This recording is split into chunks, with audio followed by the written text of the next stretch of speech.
Welcome back to the actualiz tutorial, everyone.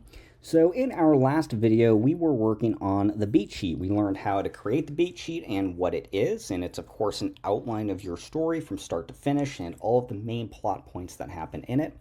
And we also learned that we can use the beat sheet editor to make any changes that we want. And those changes are going to carry forward into our script.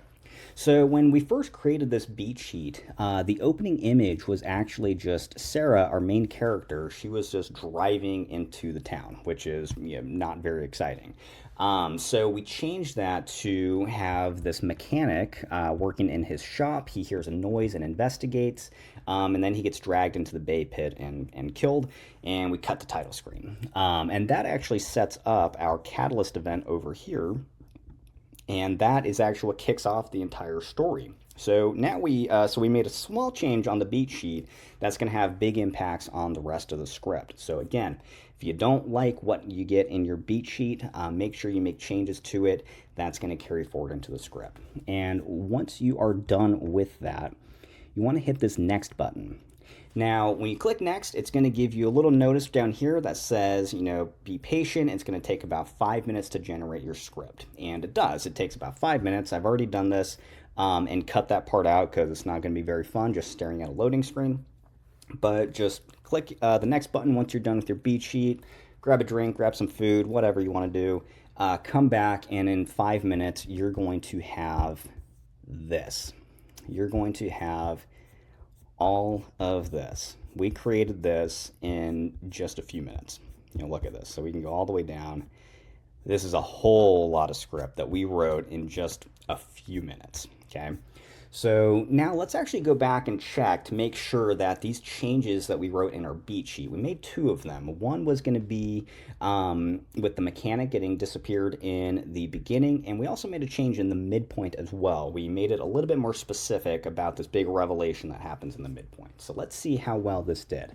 So I can see right off the bat, so we've got this establishing shot of Hollow Bend, and our very next scene is the mechanic's shop. Very cool. So that looks like it worked. Okay, so our mechanic, his name is Jim, apparently.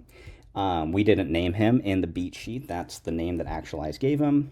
That works for me. Let's see. So he pauses, sensing something, and he sees some shadowy corners. He hears some rustling sounds, and he comes over to the edge of the bay pit, which is exactly what we wrote in the beat sheet.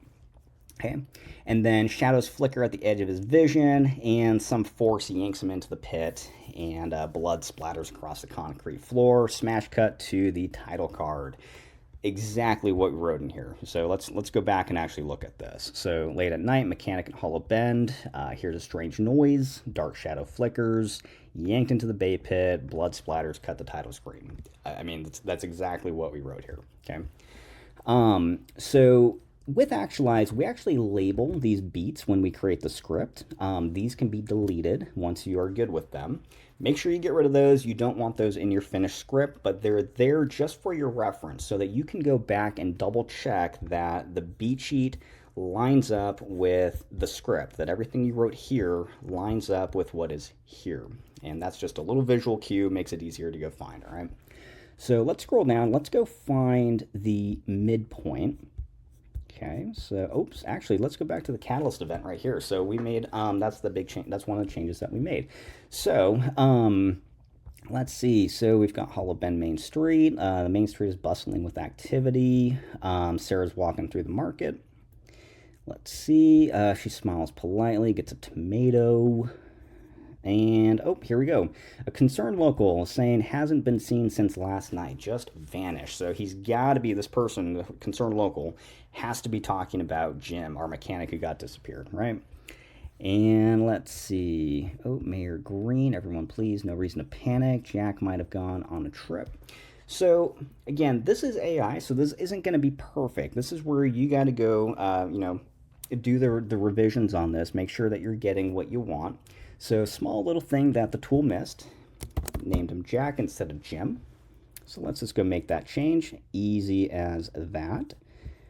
Let's see, we have one more Jack reference right here, change him to Jim. And that's all we want to do. We just want to make sure that, you know, we're catching these little things. This isn't going to be perfect. This is meant to give you a good starting point to have something to work with, right? We have our next beat beginning right here. Adventure begins, but we're looking for the midpoint, which is right here. Okay. So, there's a big revelation, apparently, and we found out that a family was murdered, and that over a land dispute. And that's what started the entire curse and created this harvest spirit that now demands a blood sacrifice, right?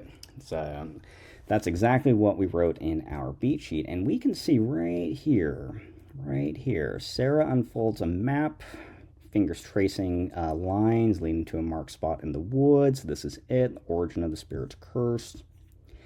The old McAllister farm, I remember the stories, a family murdered over land. Oh, and then we got a little another revelation right here. Caleb, so McAllisters, those were apparently Caleb's ancestors. And of course, Sarah goes and says that's why the spirit demands blood. It's seeking justice for their deaths. Okay, so again, the script was generated exactly how we wrote it in the beat sheet. That is exactly what we wrote. It hit the mark exactly where we want it to. And now we just have to decide, you know, is this how we want that revelation to occur? And, you know, of course, I would say probably not. This is, again, a first draft. You know, this is just to give you a good starting point that you can work with and change and modify.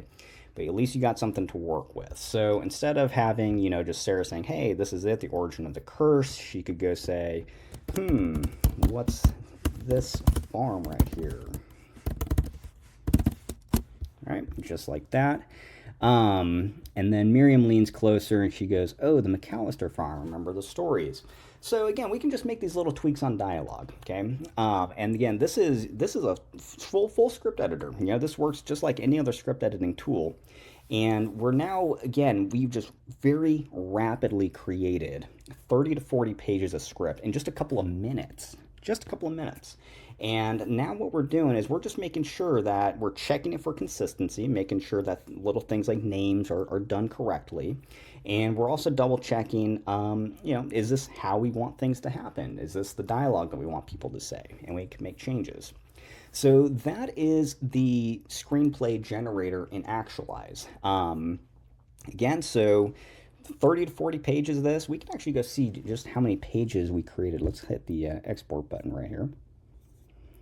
And let's see, 36 pages.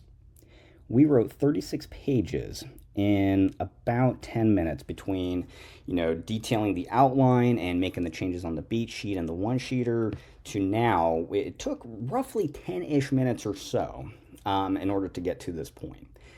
That's super fast. You know, if you were trying to go write 36 pages by hand, I mean, that could take you a week or two, you know, maybe even longer, depending on, you know, what your schedule is like.